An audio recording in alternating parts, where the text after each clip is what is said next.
Oke, mari silakan duduk di sini Pak Dewi. Silakan duduk di sini ya.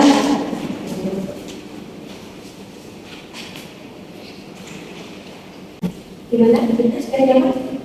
Alhamdulillah, kalau sudah. Oke, bisa Mbak Devi dulu ya. Soalnya cuaca lagi panas sekali. Tidak apa sekarang gini Mbak Devi? Iya, tidak apa-apa. Sepertinya di luar sana kayak panas sekali ya. Oke, gimana ya? Dan alhamdulillah. Ngomong gimana kabarnya Mbak Devi? Alhamdulillah sampai alhamdulillah kalau baik. Tadi sebelum sini ada pelajaran siapa? Pelajaran pindah dulu. Bilang pindah aja. Kenapa kayak gimana aja? Alhamdulillah lancar. Ya, nanti kita akan lancar ya. Itu juga senang mendengarnya. Kira-kira ada apa nih kok Mbak Devi berada dalam minggu? Apakah ada yang ingin Mbak Devi sampaikan? Iya ada apa Mbak Devi? Saya itu sedih udah capek. Saya sempat bisa waktu saya dulu. Oke, jadi Mbak Devi merasa sedih dan capek gara-gara Mbak Devi tidak bisa manajemen waktu Mbak Devi bilang seperti itu. Iya betul. Oke, seperti itu ibu tanya ya. Ini sebelumnya Mbak Devi sudah pernah melakukan proses apa belum? Belum pernah. Ini baru pertama kali. Oke, baru pertama kali ya. Bagus sekali Mbak Devi, masya Allah. Meskipun baru pertama kali, tapi Mbak Devi sudah memberanikan diri, sudah datang sendiri menemui ibu. Ini tadi Mbak Devi datang ke sini atas susuan siapa? Atau kemauan Mbak Devi sendiri? Kemauan saya sendiri. Masya Allah, bagus sekali ya. Dan sekali saya bisa apresiasi kepada Mbak Devi karena sudah memberanikan diri buat datang menemui ibu sendiri. Berarti Mbak Devi sudah tahu sama yang dia masuk konselita? Oke, itu jelasin secara singkatnya ya. Oke, jadi yang dimaksud dengan proses konseling itu proses interaksi antara konselor dan konseling. Di sini yang berperan sebagai konselor untuk ibu dan sebagai konselingnya Mbak Devi seperti itu. Baik dilakukan secara langsung atau tidak langsung dengan tujuan untuk mencari jalan keluar atau memecahkan masalah yang Mbak Devi alami seperti itu. Bisa dibagi? Bisa. Oke, nah di sini cuma sebagai fasilitator saja ya. Nanti semua keputusan itu tetap ada di tangan Mbak Devi. Itu nggak bakalan menunggu Mbak Devi buat apa ya mengambil keputusan yang sekiranya Mbak Devi tidak suka seperti itu ya. Bisa dimengerti ya? Bisa. Oke. Nah sebelum itu semoga nanti setelah melakukan proses konseling ini Mbak Devi bisa menemukan jalan keluar atau bisa apa ya mencari solusi terkait masalahnya Mbak Devi dan Mbak Devi bisa merasa lega ya. Iya Bu, amin. Terusan sebelum itu juga mau menjelaskan Mbak Devi. Jadi dalam proses konseling ini ada batasan waktu seperti itu. Dan di sini cuma ada waktu 30 menit buat Mbak Devi. Jadi apa ya, nanti kalau sekiranya waktu 30 menit ini belum selesai, bisa kita lanjut di pertemuan selanjutnya kayak gitu. Kalau nggak gitu ya nanti kalau sekiranya belum 30 menit, tapi Mbak Devi sudah mengakhiri proses konseling pada hari ini, ya nggak apa-apa seperti itu. Pokok ya atas kesepakatannya Mbak Devi seperti itu. Gimana? Mbak Devi setuju? Iya, saya setuju. Oke, jadi Mbak Devi sudah setuju ya terkait waktu tadi. Iya, Bu. Oke Mbak Devi, ibu jelaskan ya. Jadi dalam proses konseling ini juga ada beberapa asas-asas yang perlu diperhatikan, seperti yang pertama yaitu ada asas kesukarelaan. Nah maksudnya yaitu seperti tadi Mbak Devi datang ke sini menemui ibu atas kemauannya Mbak Devi sendiri kan. Nah tanpa paksaan orang lain itu yang dimaksud dengan asas kesukarelaan. Terus yang kedua ada asas keterbukaan. Nah maksudnya di sini nanti Mbak Devi bisa menceritakan terkait semua masalah yang Mbak Devi alami atau yang menjadi beban pikiran Mbak Devi itu bisa Mbak Devi ceritakan semuanya ke ibu tanpa ada yang ditutup-tutupi seperti itu. Jadi Mbak Devi bebas bercerita apapun itu yang sekiranya mengganjal di hati Mbak Devi itu. Bisa dipahami? Bisa teman-teman. Saya mau cerita tapi betul ya apa-apa Mbak Devi tenang aja ya, wajar kok Mbak Devi punya pikiran seperti itu. Tapi dalam konsultasi ini juga dilindungi oleh asas kerahasiaan Mbak Devi. Jadi semuanya Mbak Devi, semua masalahnya Mbak Devi itu aman nanti ibu. Semua yang Mbak Devi ceritakan itu yang tahu cuma Mbak Devi dan ibu, karena ibu sudah terikat dengan asas kerahasiaan seperti itu. Guru lain itu kayak guru BK yang lain ya, itu juga nggak pernah tahu terkait masalah yang Mbak Devi alami seperti itu. Pokoknya aman di kalangan Mbak Devi dan ibu seperti itu. Bisa dipahami Mbak Devi? Bisa. Nah, selanjutnya sebelum itu mau izin membawa alat tulis dan pulpen ini dari gunanya untuk mencatat nanti sekiranya kalau ada hal yang penting yang perlu dicatat. Kira-kira Mbak Devi mengizinkan apa tidak? Meskipun tidak apa-apa. Oke, tidak apa-apa ya. Berarti Ibu izin bawa alat tulis ini ya. Oke, terima kasih Mbak Devi sudah mengizinkan Ibu. Oke, dari semua penjelasan yang Ibu jelaskan ke Mbak Devi tadi, apakah sudah bisa dipahami atau masih bingung Mbak Devi? Sudah paham. Oke, alhamdulillah sudah paham ya. Berarti sudah bisa kita mulai ya terkait proses pada siang hari ini. Bisa Bu. Oke. Nah sekarang Mbak Devi bisa menceritakan terkait masalah yang Mbak Devi alami sekarang. Iya Bu, jadi saya itu merasa sedih Bu, capek juga karena saya nggak bisa ngatur waktu saya itu waktu antara sekolah, organisasi, sama kerja Bu. Oke, Mbak Devi kerja? Iya Bu. Kerja apa kalau boleh tahu? Saya kerja di toko itu Bu, kayak bungkus tepung, bungkus gula, makanya bungkus itu nggak kerja saya. Kira-kira apa alasan Mbak Devi kok bisa kerja sambil apa? Sekolah itu apa? Ya buat bantu-bantu ibu saya Bu, karena saya kan tinggal berdua sama ibu saya. Cuma itu aja. Kalau boleh tahu itu apa namanya? Ayah Mbak Devi gimana? Saya sudah meninggal Bu.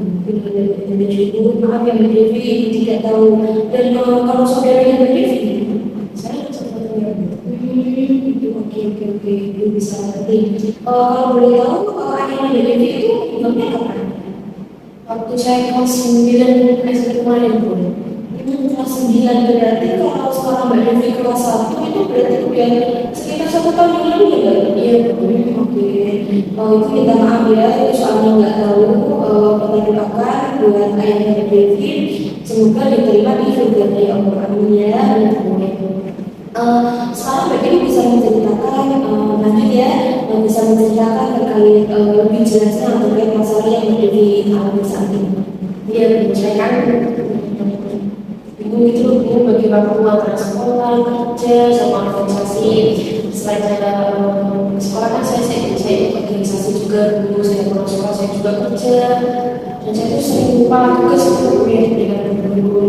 Saya kayak mikir kamu itu suka aja gitu.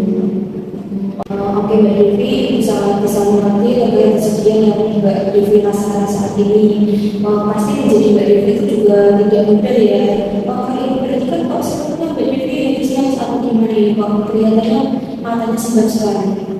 Iya Bu, saya habis nangis semalam. Kenapa? Saya tuh jujur ya Bu, setiap malam itu saya selalu nangis Bu. Saya nggak tahu tuh harus gimana, saya juga nggak punya teman cerita Bu. Jadi saya sebenarnya ibu saya itu juga setiap malam. Oke, Mbak Devi nggak perlu bingung ya, nggak perlu sedih.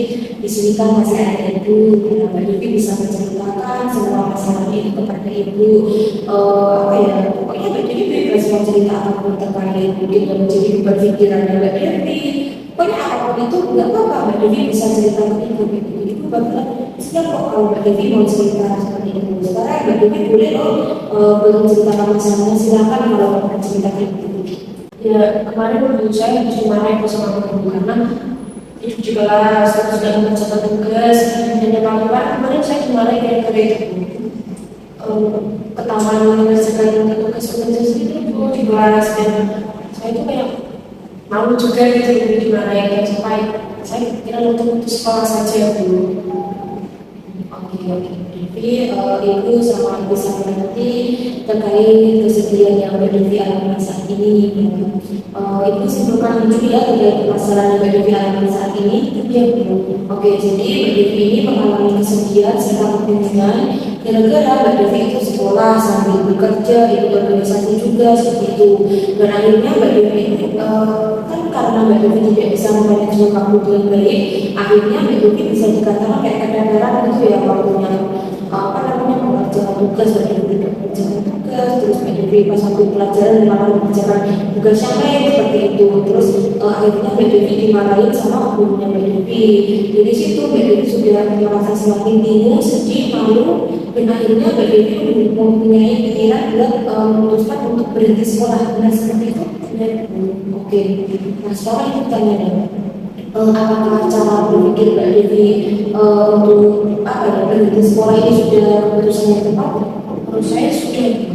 Saya nggak tahu harusnya ibu, dan saya juga nggak punya teman cerita. Oke, gini. Kira-kira ibunya Mbak Devi itu sedih nggak kalau Mbak Devi itu sampai keluar dari sekolah? Ya kalau tahu pastinya sangat sedih ya, karena saya juga anak muda, jadi saya kayak orang tua saya itu mau saya bisa sukses dengan ibu saya gitu. Oke, ibu sangat bisa mengerti ya dengan perasaan Mbak Devi, dan alhamdulillah Mbak Devi ini juga tahu kalau Mbak Devi seperti ini nanti orang tua Mbak Devi kan bisa sedih seperti itu. Oke. Nah sekarang ibu kasih pemahaman sedikit ya, siapa tahu kan ini bisa merubah cara berpikirnya Mbak Devi. Jadi sekarang kalau boleh tahu Mbak Devi sekarang usianya berapa? 18 tahun. Oke, 18 tahun. Sekarang kalau usianya 18 tahun kan itu apa ya? Masa-masanya udah belajar terus belajar buat mempersiapkan masa depannya Mbak Devi itu buat bekal masa depannya Mbak Devi. Jadi usianya Mbak Devi ini masih wajib buat selalu belajar mencari ilmu di masa depannya. Selain itu, yang bisa Mbak Devi lihat ya, sekarang kan kayak kalau kita mau bekerja anak kan itu kayak ijazahnya minimal SMA ya, itu paling minimal sekarang itu SMA kan. Kalau kita lihat perkembangan zaman ini, dan apa ya sekarang juga SMA itu banyak yang menganggur, juga banyak yang nggak keterima, gitu. Apalagi yang tidak memiliki ijazah seperti itu. Sebenarnya ya ibu itu gak gimana gitu kan, memang kan kenyataannya seperti itu dilakukan gitu. Jadi coba Mbak Devi pikirkan apakah keputusan Mbak Devi untuk keluar dari sekolah ini sudah tepat gitu, mengingat banyak faktor yang perlu dipertimbangkan yaitu tadi. Kira-kira coba Mbak Devi pikirkan udah tepat apapun keputusannya Mbak Devi seperti ini. Ya gimana ya, soalnya kan saya satu-satunya yang bisa kerja sendiri, mau nggak mau saya harus kerja itu biar jadi beban buat orang tua saya, biar benar-benar sudah saya Baik, Mbak Devi bisa menenangkan pikiran Mbak Devi terlebih dahulu ya. Oke, Mbak Devi bisa menenangkan emosi Mbak Devi supaya bisa tenang. Sekarang coba Mbak Devi pikirkan apakah dengan cara Mbak Devi itu memutuskan untuk putus sekolah, apakah membuat Mbak Devi bisa merasa tenang dan tanpa masalah lagi? Apakah dengan cara itu Mbak Devi juga merasa tidak kecapean lagi? Dan dengan itu juga apakah Mbak Devi merasa tidak menjadi beban lagi? Gimana Mbak Devi? Coba Mbak Devi bayangkan dulu. Iya Bu, tapi saya masih bingung, saya capek sekali ya, juga pengen juga saya bisa main, bisa istirahat gitu. Oke, ini sama nanti dikali kesediaan yang Mbak Devi alami ini, sekarang Mbak Devi itu coba dilakukan yang menjadi prioritasnya Mbak Devi terlebih dahulu seperti itu. Dan apa ya, Mbak Devi itu kayak positif aja, dan Mbak Devi yakin jangan selalu buat berpikiran yang negatif seperti itu. Gimana Mbak Devi?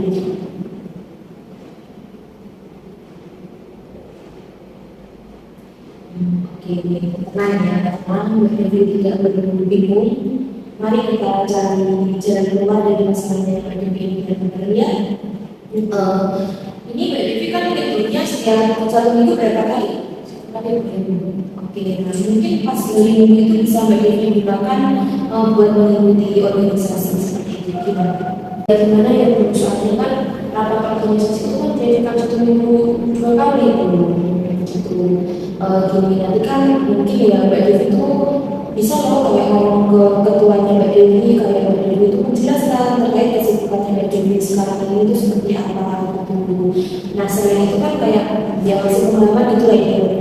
Kalau Mbak Devi dikasih bagian yang banyak ya kan bisa berbagi sama teman-teman lain seperti itu, pasti kan anggotanya banyak.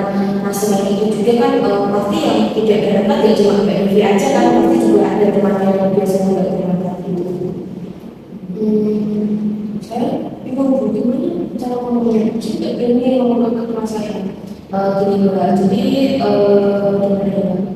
Mbak Devi itu kayak bisa ngomong secara pelan-pelan, ya itu kan dia terkait kesibukan Mbak Devi jelasin ke orangnya, siapa tahu dia mau memahami dulu. Mungkin Mbak Devi bisa coba terlebih dulu, gimana? Tapi saya takut dulu. Oke, nah ini Mbak Devi perlu menghilangkan pikiran takutnya Mbak Devi. Enggak apa-apa, boleh dicoba Mbak Devi udah takut kayak gitu kan. Nah Mbak Devi kan belum tahu hasilnya kayak seperti apa gitu. Jadi Mbak Devi nggak perlu takut, dicoba dulu, positif tinggi, siapa tahu dari sekarang gitu. Kan belum nyoba masa udah tahu gimana? Ya, nanti saya coba sama teman-teman saya. Yakin dong, harus cari dulu deh, ini mau Sudah Oke, jadi langsung ngomong ke ketua organisasinya itu ya, oke. Berarti terkait masalah organisasinya sudah selesai ya? sudah Oke, sekarang lanjut nih masalah yang pekerjaan yang Mbak Devi itu tadi. Tadi kalau nggak salah itu Mbak Devi kerja dari jam 1 siang sampai jam 7 malam. Ya, oke. Nah itu kira-kira bosnya Mbak Devi tahu nggak kalau Mbak Devi itu kerja sambil sekolah? tahu kalau makanya seperti itu minta masuk jam 1 gitu, tapi masih boleh ke jam 7. Oke. Nah sebelumnya apakah Mbak Devi sudah ada pernah kayak negosiasi atau minta pengurangan jam sudah pernah? Belum, saya takut dulu. Takut kenapa? Saya takut aja dulu karena saya kan sudah terima baik gitu. Saya takut itu nggak saja diri atau gimana lah. Nanti saya takutnya dipecat. Saya punya pilihan kerjaan saya. Ya, itu seperti bos Mbak Devi itu baik atau enggak? Sejauh ini Belum tahu sih Bu, soalnya saya belum tahu saya memecat secara langsung gitu. berarti kan sebenarnya Mbak Devi belum tahu ya, belum pernah tahu atau belum pernah melihat bosnya Mbak Devi itu memecat seseorang, belum pernah ya. Nah makanya itu Mbak Devi bisa loh mencoba buat menjelaskan terkait aktivitasnya Mbak Devi. Mungkin Mbak Devi bisa menceritakan kalau Mbak Devi itu di sekolah ikut organisasi, terus banyak tugas seperti itu. Mbak Devi minta keterangan dengan menjelaskan kan bosnya Mbak Devi itu, siapa tahu kan bosnya Mbak Devi mau memahami gitu gimana. Intinya saya ngomong aja gitu ya Bu. Ya, Tapi tapi ya kayak sambil menjelaskan itu loh Mbak Devi. Ya siapa tahu kan imigrasi ya, soalnya kan juga belum dicoba gimana. Gak apa-apa kan ya Bu? Dia nggak tahu apa yakin, insya Allah bakalan berhasil kalau Mbak Devi yakin gitu. Iya Bu, nanti saya coba ngomong ke saya mengenai masalah ini. Oke, bagus sekali. Jadi dicoba dulu ya Mbak Devi, siapa tahu kan berhasil gitu ya. Oke, berarti ini sudah tidak ada masalah ya terkait pekerjaannya Mbak Devi. Iya Bu. Oke, nah jadi kalau dengan ini kan Mbak Devi bisa apa ya mengatur waktunya Mbak Devi dengan baik, dan Mbak Devi juga bisa memiliki waktu buat belajar ya Mbak Devi seperti itu. Semoga ini berhasil ya. Amin Bu. Oke, pokoknya di sini Mbak Devi itu yakin aja ya, Mbak Devi selalu positif thinking, buang segala macam pikiran negatifnya Mbak Devi. Karena kalau Mbak Devi itu terus-terusan berpikiran negatif, dan itu bakalan membuat pikirannya Mbak Devi itu menjadi kayak terbebani. Mbak Devi semakin sedih, bingung, resah kayak gitu. Gara-gara apa? Ya gara-gara pikirannya Mbak Devi itu tadi kayak gitu. Sebenarnya ya mungkin baik-baik aja, tapi Mbak Devi yang selalu banyak berpikiran negatif kan juga gak baik juga kan buat dirinya Mbak Devi gitu. Jadi Mbak Devi, yuk mari belajar buat selalu berpikiran positif ya, jangan selalu berpikiran negatif seperti itu. Gimana? Iya Bu, terima kasih ya Bu. Bisa dicoba ya kayak gitu bisa. Ini juga ada informasi apa Mbak Devi mau mendengarkannya? Informasi apa ya Bu? Oke, jadi gini Mbak Devi pernah nggak sih kayak mendengar tentang beasiswa sekolah? Ya pernah dengar sih, tapi nggak tahu itu kayak gimana gitu. Dia nggak tahu sana detailnya kayak gimana gitu. Nggak tahu saja. Nah di sini kayak gini beasiswa di sini tuh ada banyak sekali berbagai macamnya. Ada beasiswa apa namanya kurang mampu, terus beasiswa berprestasi seperti itu. Kira-kira Mbak Devi bilang ya? Sebenarnya benar, tapi saya nggak tahu caranya. Ya, mungkin caranya itu nanti bisa ibu ajarin gitu ya. Tapi ngomong-ngomong ini Mbak Devi pernah nggak sih mendapat kayak apa prestasi baik akademik ataupun akademik? Akademik pernah Bu, tapi kalau non belum. Kemarin waktu kelas 1 Bu, Cimas kemarin kan ada olimpiade itu Bu, di kabupaten. Nah itu alhamdulillah saya masuk itu besar Bu. Nah, bagus dari Mbak Devi bisa menggunakan itu ya, apa namanya, dari diri tadi bisa Mbak Devi gunakan untuk mendaftar beasiswa loh, kayak gitu. Gimana? Mbak Devi kira-kira ingat nggak? Saya takut Bu. Kenapa? Sama kayak dosennya kayak pasti begini Ya, emang banyak sih kan kalau kita mau mendapat beasiswa kan ya nggak mungkin dikasih ke sembarangan orang seperti itu kan ya kayak gini. Ya pasti ada banyak yang pilihannya. Gimana? saya masih takut Bu. Saya kayak masih kecewa gitu loh kalau saya nggak lolos Bu. Nah sekarang itu karena Mbak Devi kan udah coba terus Mbak Devi tahu kalau bakalan gagal itu dari mana? Nggak tahu juga. Nah makanya Mbak Devi kan belum coba ya, jadi belum tahu sebenarnya. Nah ini Mbak Devi bisa loh istilah apa namanya mencoba berdaftar. Siapa tahu kan berhasil bukan dan jadi juga nggak ada yang tahu kan gimana? Dicoba ya. Nanti saya akan coba, tapi saya nggak percaya. Oke, nah buat persyaratannya itu gampang. Nanti itu kirim di WhatsApp ya. Mbak Devi kan sudah punya nomornya itu ya, sudah Bu. Nah makanya nanti Ibu kirim persyaratannya di WhatsApp supaya Mbak Devi bisa mengikuti gimana, oke? Oke Bu. Oke, sekarang Mbak Devi sudah paham ya bahwasanya cara berpikirnya Mbak Devi itu salah dan keputusannya Mbak Devi untuk keluar dari sekolah itu juga bukan keputusan yang tepat. Padahal masih banyak ada cara lain yang Mbak Devi bisa gunakan supaya bisa apa namanya sekolah sambil bekerja atau dari yang lainnya seperti yang sudah kita diskusikan tadi seperti itu ya Mbak. Pokoknya Mbak Devi itu jangan sampai gegabah, jangan pernah mengambil keputusan dalam keadaan sedih ataupun bingung. Kenapa? Karena nanti Mbak Devi itu bakalan menyesal dengan sendirinya gitu ya. Bisa dimengerti? Bisa. Oke. Nah sekarang apakah ada yang ingin Mbak Devi sampaikan lagi? Alhamdulillah saya rasa cukup Bu. Oke, baik kalau sudah cukup. Ini kesimpulan ya hasil presentasi pada siang hari ini. Oke, jadi tadi awalnya Mbak Devi berangkat ke sini menemui Ibu dengan penuh kesedihan dan kebingungan. Karena kalau Mbak Devi itu bingung bagi waktu antara sekolah, bekerja, dan ikut organisasi juga. Karena Mbak Devi tidak bisa memanage waktu, akhirnya ketiganya ini berantakan gitu ya. Waktu Mbak Devi berantakan karena Mbak Devi tidak bisa mengatur waktunya. Waktu sekolah Mbak Devi gunain buat melakukan hal lain seperti mengerjakan tugas organisasi dan lain-lain. Sampai Mbak Devi itu dapat kebetulan dari guru gitu ya. Akhirnya Mbak Devi merasa semakin sedih dan Mbak Devi punya pikiran enggak untuk berhenti sekolah itu. Namun setelah melakukan proses konseling ini, akhirnya Mbak Devi sadar bahwa apa yang ada di pikiran Mbak Devi itu hal yang salah dan apa yang menjadi keputusan Mbak Devi itu merupakan hal yang tidak benar gitu. Dan sekarang Mbak Devi sudah sadar kalau hal itu tidak salah. Sekarang Mbak Devi sudah menemukan jalan lain seperti tadi Mbak Devi mau bagusnya Mbak Devi, mau ketua organisasi Mbak Devi, serta Mbak Devi juga mau mencoba untuk menyatakan diri ikut beasiswa di sekolah dan Mbak Devi juga sudah membuang semua pikiran negatifnya Mbak Devi yang sekiranya tidak rasional seperti itu ya Mbak Devi, benar? Benar. Oke, nah sekarang kita kira-kira bagaimana perasaan Mbak Devi setelah melakukan proses konseling ini? Alhamdulillah perasaan saya sudah sangat lega sekali Bu. Saya juga senang karena bisa sadar kalau pikiran saya itu sebenarnya itu salah, tapi masih tetap pikiran saya itu. Saya sudah senang sekali kalau sudah bisa membuang pikiran negatif saya. Ibu sama senang sekali bisa mendengar bahwa Mbak Devi sekarang sudah merasa lega dan bisa merasa senang karena Mbak Devi sudah sadar terkait apa yang menjadi pikiran Mbak Devi itu tadi awalnya itu tidak baik atau beliau tidak bisa. Terima kasih ya Bu sudah mendengarkan penjelasan saya. Ya, sama-sama Mbak Devi juga terima kasih sekali Mbak Devi sudah mempercayakan ikut buat mendengarkan semua masalah yang Mbak Devi alami. Oke, pesan Ibu di sini semoga Mbak Devi bisa dihilangkan segala macam pikiran negatifnya itu atau yang sekiranya tidak rasional dan Mbak Devi memperbanyak buat berpikiran positif supaya hasilnya juga positif juga.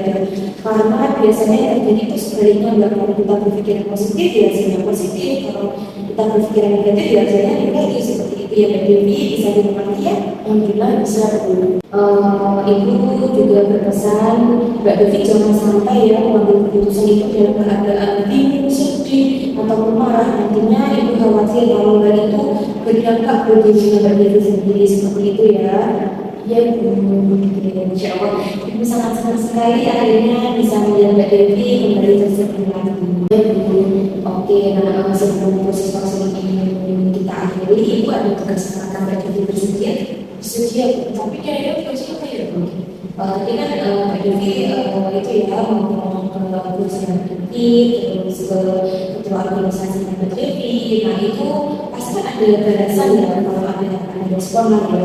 Nah itu Ibu ingin tahu kira-kira respon dari mereka itu seperti apa gitu. Nanti Mbak Devi bisa laporin kepada Ibu terkait hasilnya itu bagaimana. Mbak Devi bersedia? Bersedia Bu. Oke, kira-kira kapan Mbak Devi mau melakukan ini? Secepatnya Bu, insya Allah mulai besok. Oke, Masya Allah, semangatnya luar biasa sekali ya Mbak Devi, semoga berhasil. Ini kan Ibu juga beri laporan ya terkait apa yang sudah Mbak Devi lakukan ini, yang ingin Mbak Devi lakukan. Kira-kira kapan Mbak Devi bisa mengasih laporannya ke Ibu atau itu ya buat menjadwalkan ulang Mbak Devi ketemu Ibu lagi untuk membahas dari itu kapan Mbak Devi? Kurang lebihnya sekitar 2 minggu bagaimana Bu? Soalnya saya juga butuh masukan diri saya lagi untuk Ibu, terus nanti saya kasih materi ke WF. Iya, nggak apa-apa Mbak Devi tenang aja ya, Ibu nggak kemarin memaksa Mbak Devi untuk cepat-cepat, enggak. Pokoknya kalau sekiranya Mbak Devi sudah siap, udah mendapatkan hasil yang hasilnya kayak gimana pun, pokoknya Ibunya kalau udah siap ya bisa langsung menghubungi Ibu kayak gitu. Ibu nggak bakalan apa ya kayak ini cepet-cepet enggak kok. Dan di sini Ibu bakalan selalu terbuka sekali buat Mbak Devi, Ibu selalu welcome. Jadi kapanpun kalau Mbak Devi membutuhkan Ibu untuk berkomunikasi dengan Mbak Devi seperti itu ya. Sampai lagi saya terima kasih Ibu karena Ibu sudah mau menjalankan tugas saya, memakan waktunya dan membantu memecahkan bersama saya Bu. Ibu juga terima kasih kembali kepada Mbak Devi karena Mbak Devi sudah memilih Ibu buat mendengarkan cerita dari Mbak Devi. Mungkin tugas dari Ibu itu saja ya, bisa dinikmati ya berarti bisa Bu. Oke, mengingat ini waktunya juga udah 30 menit ya Mbak Devi, sudah sesuai dengan kesepakatan kita di awal tadi. Dan pastinya setelah ini Mbak Devi ada pelajaran lagi. Dan pelajaran siapa? Bu Sinta. Bu Sinta masih ada matematika. Matematika lagi. Yaitu tadi matematika wajib. Gitu, oke. Sekarang Mbak Devi bisa kembali ke kelas ya, biar gak ada ketinggalan sama pelajaran dari Bu Sinta.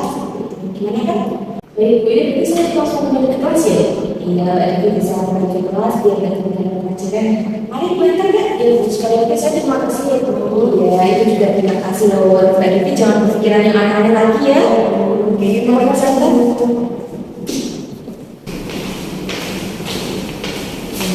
Saya pamit ya Bu. Ya, hati-hati Mbak Devi. Assalamualaikum. Waalaikumsalam. Hati-hati ya Mbak Devi. Ya Bu.